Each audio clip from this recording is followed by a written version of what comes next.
Hello everyone, good evening. स्वागत है आप लोगों का मेरे channel nursing officer exam preparation में।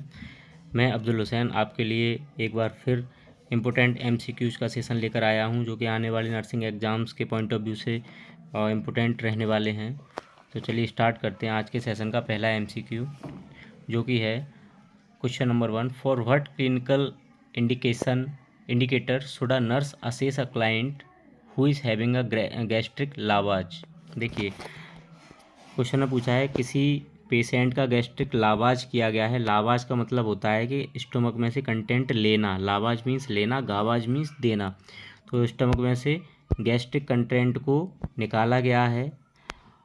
ऐसी सिचुएशन में पेशेंट के अंदर हमें क्या असेस करना है, इनमें से कौन सी जो कैरेक्टरिस्टिक्स हैं जो हमें दिखाई देंगे। ऑप्शन में है decrease serum pH, increase serum oxygen level, increase serum bicarbonate level, increase serum osmotic pressure. तो देखिए, decrease serum pH, normal pH होता है 7.35 टू 7.45, इससे डिक्रीज होगा क्या। अगला है serum oxygen level, oxygen level decrease होगा। ऑक्सीजन लेवल होता है 75 से 100 mmHg।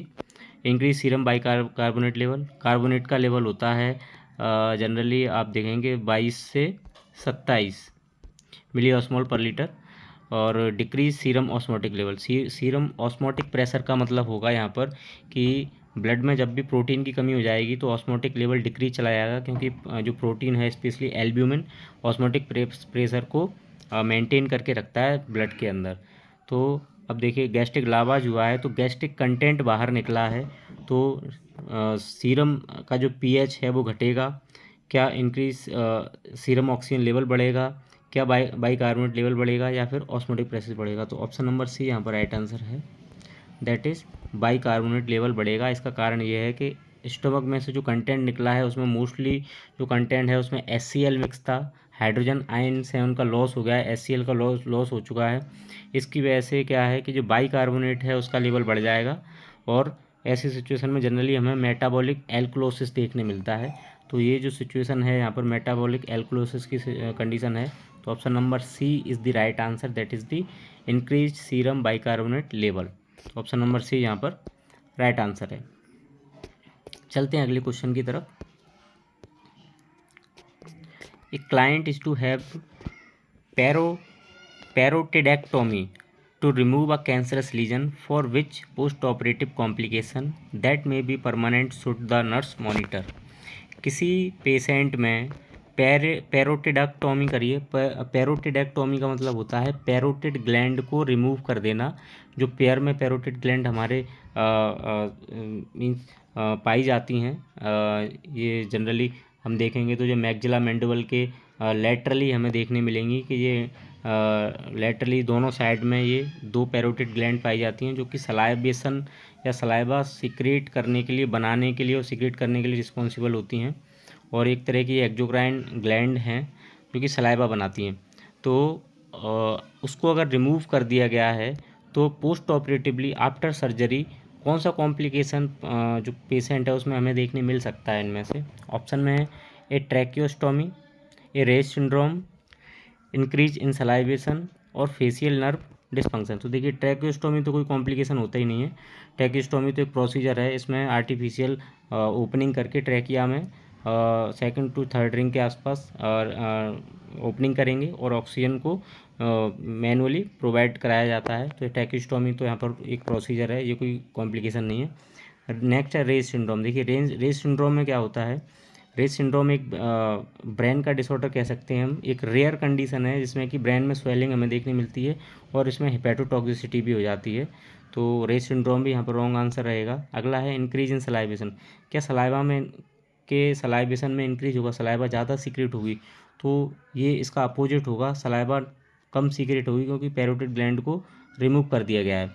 Option number last, that is option number D is the right answer, that is facial nerve dysfunction. Facial nerve dysfunction होगा क्योंकि जिस जगह पे पैरोटिड ग्लैंड है वहाँ से फेशियल नर्व मीन्स ट्रैवल करती है, फेशियल नर्व वहाँ से गुजरती है। ओके, तो during the surgical procedure facial nerve में डैमेज होने के चांसेस हो सकते हैं। तो जो नर्स है फेशियल नर्व डिस्फंक्शन को असेस करेगी।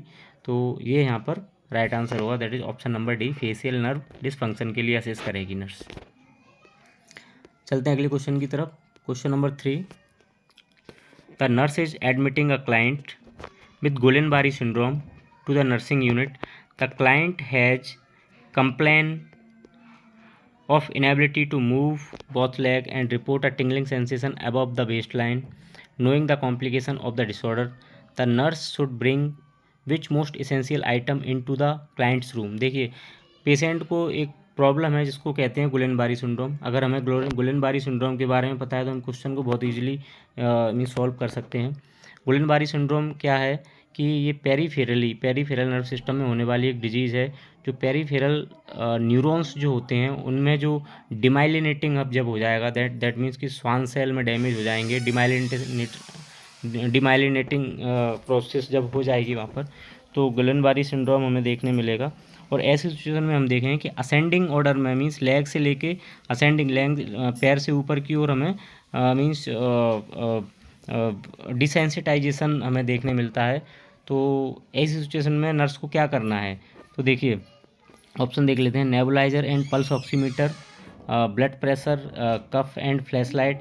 मीन्स ये पूछा गया है कि नर्स जो है क्लाइंट्स के रूम में क्या चीज़ इनमें से हमेशा अवेलेबल करके रखेगी जो कि कॉम्प्लिकेशन में काम आ सकें। तो nebulizer and pulse oximeter, blood pressure, cuff and flashlight, nasal, यहाँ पर नेजल है, nasal cannula and incentive spirometer and electrocardiographic monitor, electrodes and intubation tray.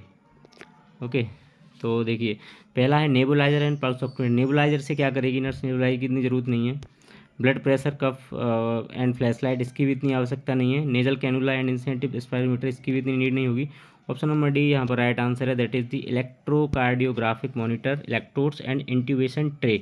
देखिए मैं आपको बता दूं कि जब धीरे धीरे असेंडिंग ऑर्डर में जब डिसेंसिटाइजेशन, जब टिंगलिंग सेंसेशन या फिर डिसेंसिटाइजेशन जब देखने मिलता है तो क्या होता है कि हमारे जो बॉडी के ऑर्गन है वो फंक्शन करना बंद कर देते हैं। तो जैसे जैसे असेंडिंग ऑर्डर में ये प्रोसेस बढ़ेगी तो एब्डोमिनल कैविटी के बाद जैसे ही थोरेसिक में एंटर करेगी ये प्रॉब्लम या कॉम्प्लिकेशन, तो डायफ्राम को ये डिसेंसिटाइज कर सकती है। डायफ्राम को मीन्स वर्क करने से रोक सकती है, जिसकी वजह से क्या होगा कि पर्सन सांस नहीं ले पाएगा, रेस्पिरेशन की प्रोसेस अल्टर होगी और ऐसी सिचुएशन में जो रेस्पिरेटरी है वो अरेस्ट हो जाएगा और पर्सन की डेथ हो सकती है। तो हमें कार्डियक और रेस्पिरेटरी फंक्शन को कंटिन्यू कर रखने के लिए पेशेंट को इंट्यूबेट करने की आवश्यकता होगी। इसको आर्टिफिशियली इंट्यूबेट करना पड़ेगा और ऑक्सीजन और हार्ट को कंडक्ट कराना पड़ेगा। तो ऑप्शन नंबर डी यहाँ पर राइट आंसर होगा, that is the electrocardiographic monitor, electrodes and intubation tray हम पेशेंट के रूम में ऑलवेज रेडी रखेंगे कि कब उसको ये कॉम्प्लिकेशन हो जाए और हम इसको ये चीज़ administer as soon as possible हम उसको कर सकें। चलते हैं क्वेश्चन नंबर 4 की तरफ। The normal value of serum lithium. देखिए सीरम लिथियम की नॉर्मल वैल्यू क्या है तो देखिए ऑप्शन में 0.6 to 1.2 milli osmole per litre, 0.10 to 2.3, 1 to 1.8, 1.2 to 1.6। देखिए ये क्वेश्चन प्रीवियसली एमपीपीईबी नवंबर में जो एग्ज़ाम हुआ था ग्रुप 5 का, उसमें ये क्वेश्चन आया था और यही वो क्वेश्चन है। तो इसका जो राइट आंसर है that is option number 1, option number ए यहाँ पर राइट आंसर है। 0.6 to 1.2 milli osmole per litre जो है सीरम का लिथियम लेवल नॉर्मल माना गया है। और देखिए इससे बहुत क्वेश्चन बनते हैं लिथियम ड्रग से। तो लिथियम का जो टॉक्सिक लेवल है और थेराप्यूटिक लेवल है वो उसमें ज़्यादा डिफरेंस नहीं होता है। इसका टॉक्सिक लेवल 1.5 से स्टार्ट हो जाता है, तो इसलिए इसको बहुत ही क्लोजली मॉनिटर करना बहुत इंपॉर्टेंट रहता है। तो जो 1.5 अगर लिथियम लेवल हो गया है सीरम में तो इसको हम माइल्ड कह सकते हैं, टॉक्सिसिटी कह सकते हैं लिथियम की। और 2.0 अगर पहुंच जाता है तो इसको मॉडरेट टॉक्सिसिटी हम बोलेंगे। एंड 2.5 या फिर इससे ऊपर जब पहुंच जाएगा तब हम इसको क्या बोलेंगे कि सीवियर टॉक्सिसिटी लिथियम की हो चुकी है। तो इस चीज़ को ध्यान में रख के हमें क्वेश्चन को देखना है कि इसका टॉक्सिक लेवल क्या है और थेरेप्यूटिक लेवल क्या है और नॉर्मल लेवल क्या है। तो option number A is the right answer, that is 0.6 to 1.2 milli osmole per litre, ये नॉर्मल लेवल होता है लिथियम का। Question number 5, a patient suddenly develops respiratory difficulties such as dyspnea, what is the first priority of the nursing officer. किसी patient को अचानक से respiratory difficulty हो गई है, जैसे कि डिस्निया। डिस्निया का मतलब होता है शॉर्टनेस ऑफ ब्रीथ या फिर डिफिकल्टी इन दी ब्रीथिंग। तो फर्स्ट प्रायोरिटी में नर्सिंग ऑफिसर क्या करेगा? ऑप्शन में है raise the head of bed for Fowler's position and administer O2। Next है एडमिनिस्टर ऑक्सीजन।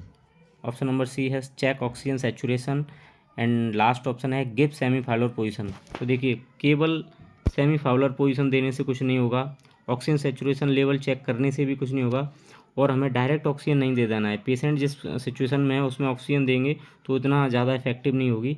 हमें पेशेंट को सबसे पहले फाउलर पोजीशन में लेना है, उसका हेड रेज करना है, हेड थोड़ा सा एलिवेट करना है, जिससे उसका जो लंग्स है वो एक्सपेंड हो सके, प्रॉपर ऑक्सीजनेट वो हो सके।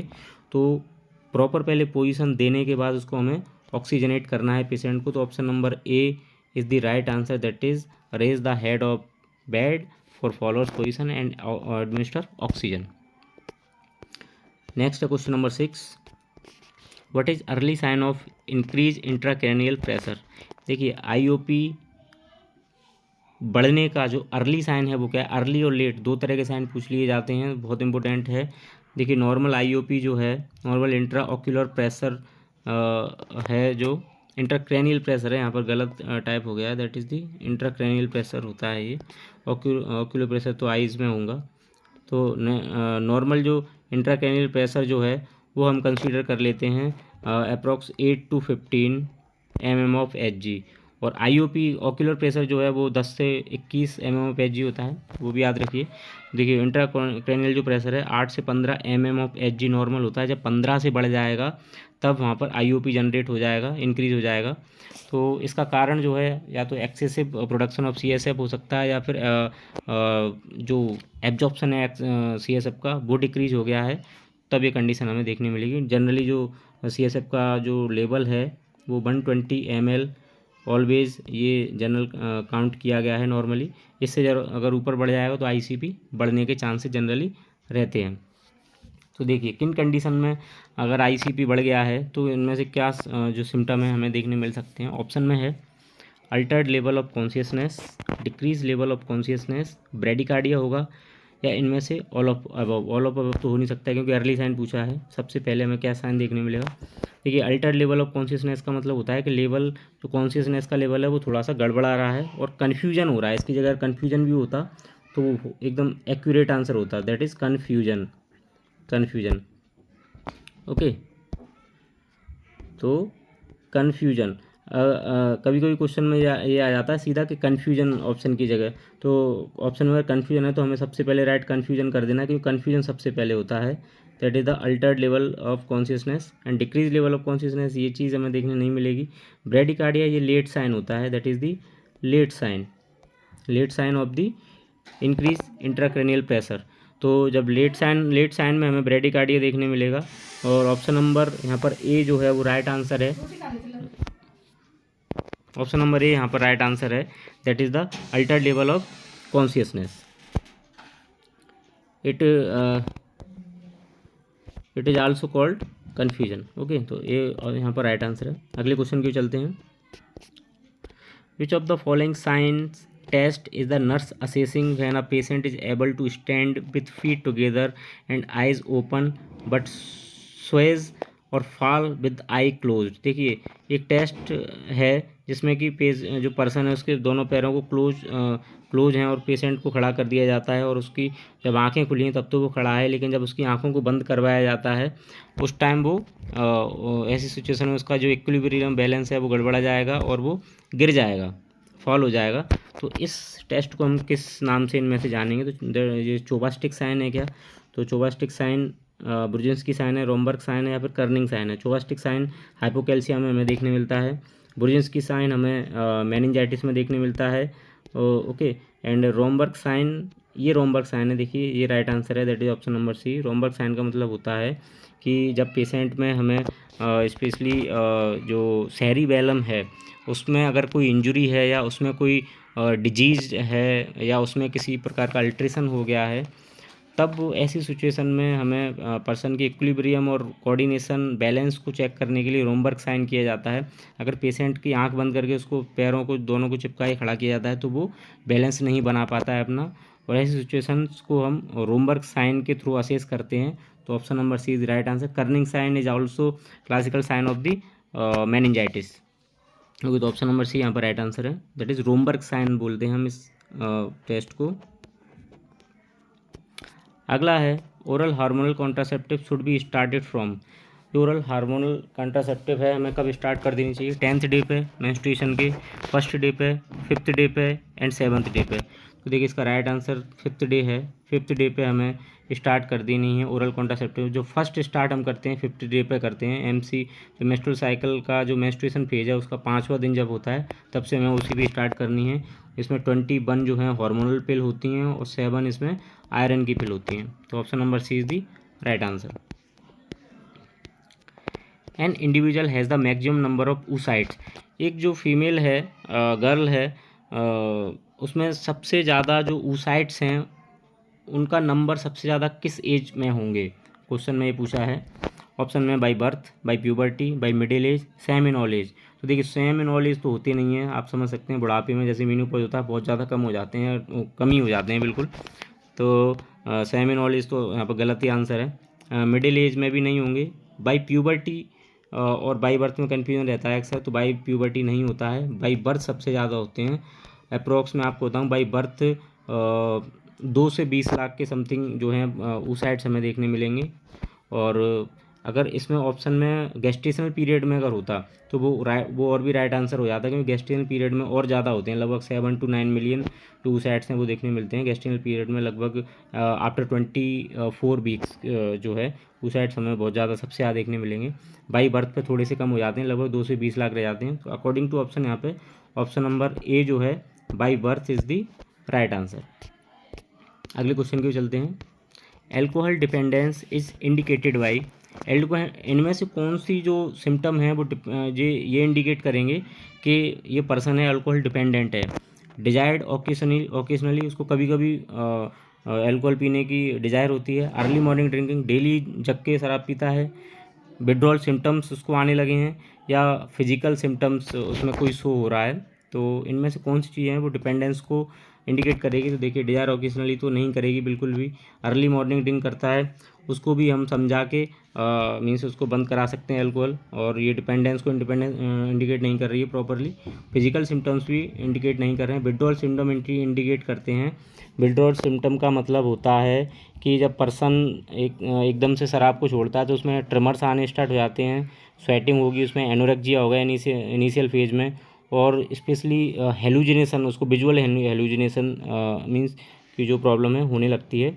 और ऐसे पेशेंट को हमें रिहेबिलिटेट करने की आवश्यकता होती है। तो विड्रॉल सिम्टम जो है वो डिपेंडेंस को इंडिकेट करता है अल्कोहल के लिए। Option number C is the right answer. अगले क्वेश्चन की ओर चलते हैं, that is question number 11। Which organ is most at risk for dysfunction in a patient with a potassium level of 6.2? देखिए पोटेशियम लेवल जो है, पोटेशियम जो है इसका नॉर्मल लेवल जो थेरेपी नॉर्मल सीरम लेवल जो है वो 3.5